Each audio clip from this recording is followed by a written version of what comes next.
107.5 WBLS, your number one source for R&B.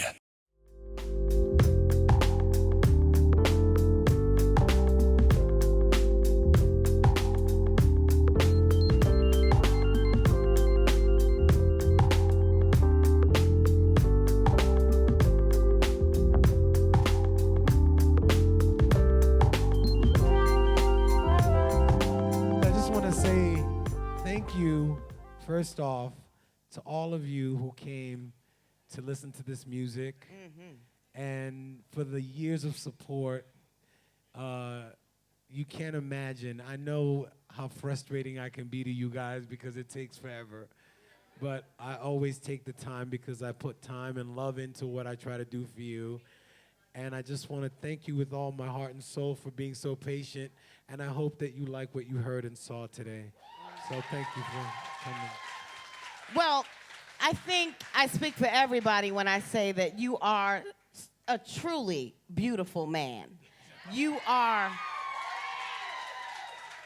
and it's because you're organic. You know, there are no additives, you're raw and regular. And the music that you provide. And Palmer's cocoa butter doesn't hurt. You know? And so do you.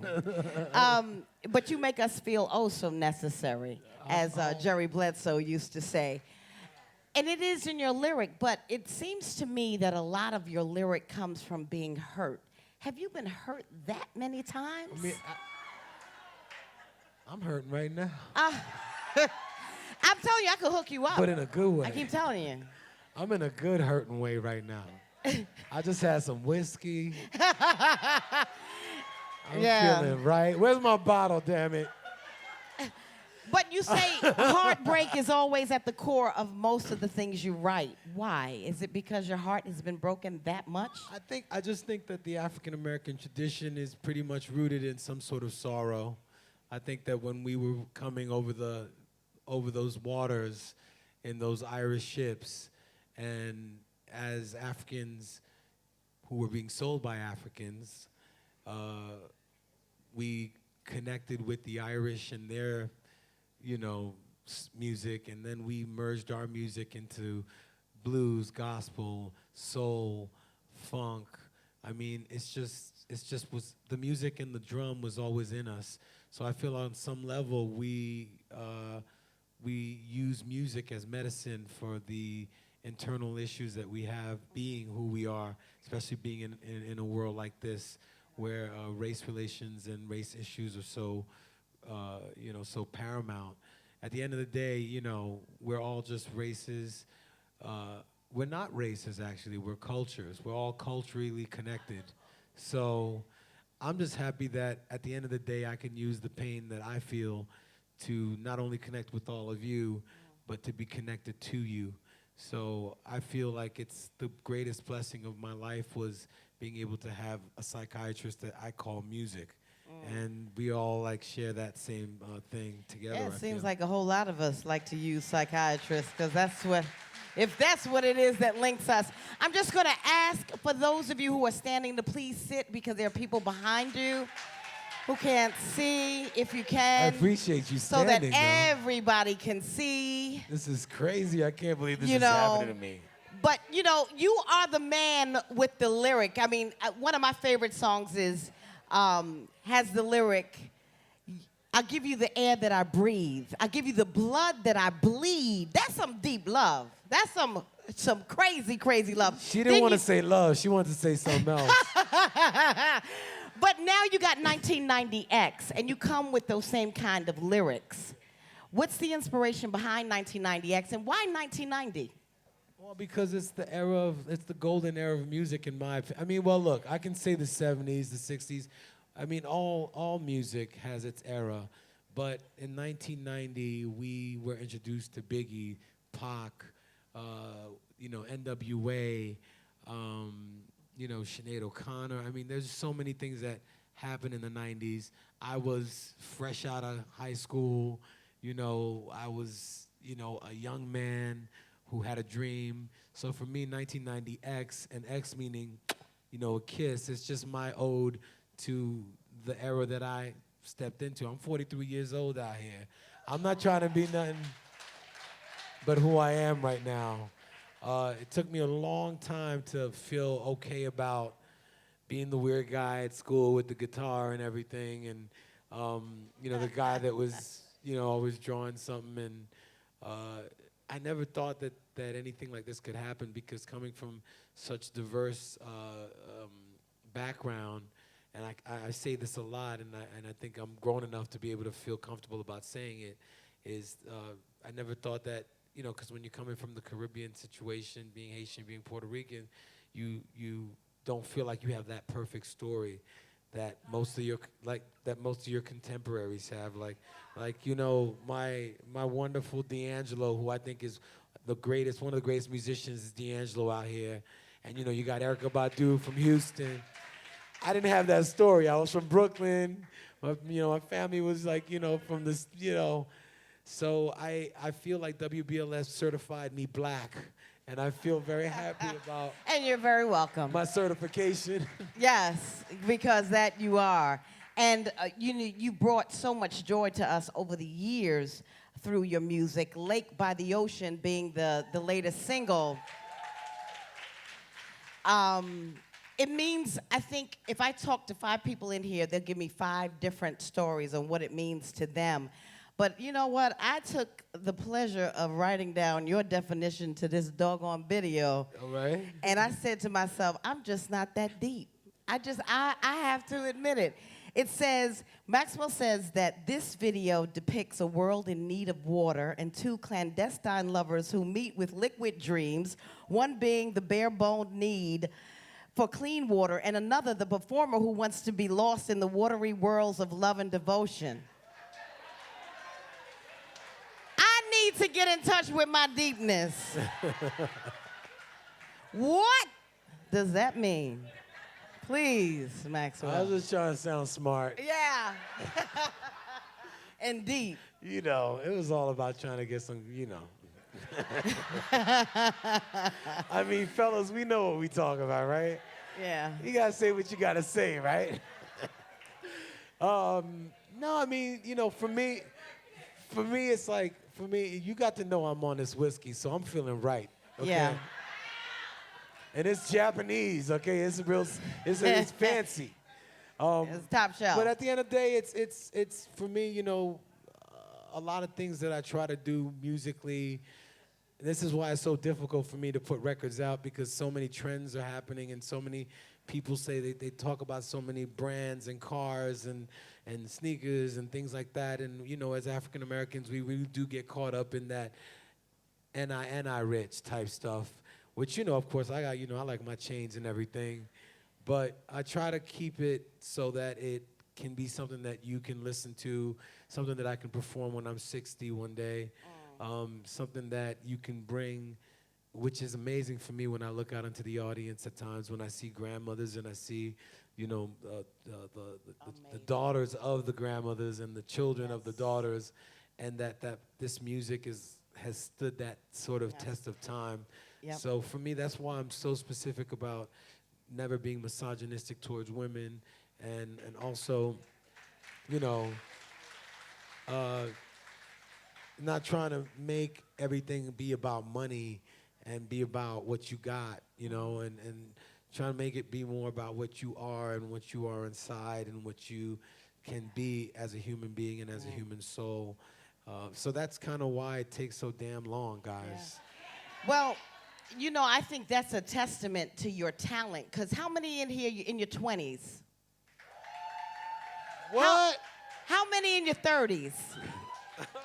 40s. 40, 40, baby. 60s. You see what I'm saying? So that is amazing that you can bring these generations together. And, I never thought... How many of you were born because I made a song? Me? Well, the one... Wait, hold up. I had one based on... Till the cops come knocking, honey. The cops never came knocking. Oh, they came? The cops never came knocking. That's why I got pregnant. Absolutely. All right, so if you need some police detail, anyone in the audience, if you need police detail, I got Joaquin in the back. He knows a lot of cops. But you know, in all the years, you know, in all my years, I never thought we would be so young sitting here talking about a loss of Michael Jackson, Whitney Houston, and Prince Yes. at this age. I have been one of your biggest supporters in wanting you to be a part of the BET tribute to Prince. So as long as I am on the radio, I'm going to be lobbying hard to get you on that. But if you had to choose what Prince song you would sing, what song would you sing? Adore? I can't, didn't I say that? Yes. But I gotta say though, my girl Alicia Keys, you know, my little sister, she was like, you know, carrying Egypt, and she did a version of Adore for Prince, and she got on top of that piano pregnant. I remember. So I don't know if I could I don't know if I could kill that. My whole thing is like, yo, if I can't do it better, why do it, right? So Prince has so many great songs that are so hard to sing. And it's the same thing with Marvin Gaye. It's like I've never done a Marvin Gaye cover because I can't make it better. So, you know, I had to go to London and meet this woman through her song named Kate Bush, and we did This Woman's Work. Woo. And boy, did you. know, People forgot that Kate did it after you did it for a minute. No, but she, you know, for me, it's also about trying to create a bridge between all of us through music, because I think that that's the thing that has not only on a civil rights level changed the game for all African Americans and people of color. It's the creative outlet that we have shared through the world. It's the sportsmanship that we represent. Jackie Robinson, you know, Arthur Ashe. You know, when you show people what you are and what you can do, and now what the skin you're in, and now how curly your hair is, or how nappy your hair is, or how this you are, but what you have inside of you, I feel like that's when you can actually shift the paradigm of what people believe in terms of what being a human being is.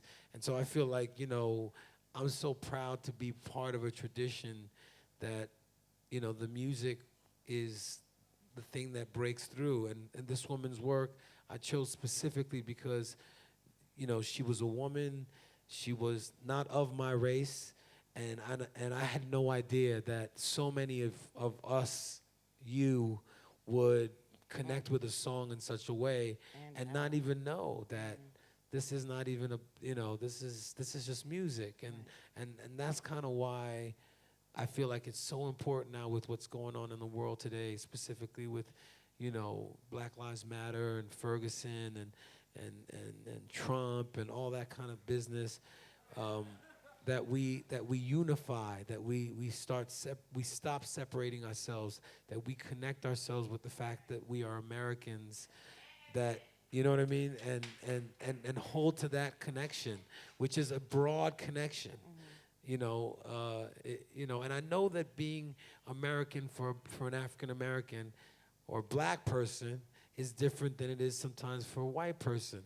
But I don't want to think about that. I just want to think about what I'm here to contribute to the world, because through contribution, your color doesn't matter all of a sudden. Right.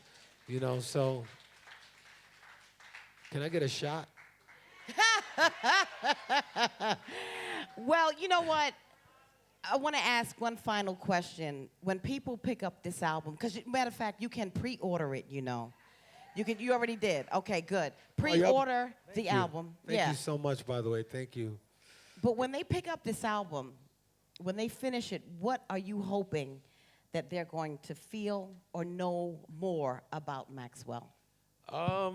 You know, this is the funny thing about a lot of the records. I'm not really concerned about what you know about me after you listen to my records. I'm very, very much more interested in knowing about what you know about yourself after you hear the music, because I'm here to serve you. I'm here to be a conduit not only for the music, but to be a reflection of what you feel about yourself through the music. I really don't matter in the scheme of things. I'm not interested in fame. I'm not interested in celebrity. If I was, I'd be like selling Pepsi and all kinds of like goods and like having clothing lines and what have you. And I'd be out here every 3 seconds with a feature left and right and left.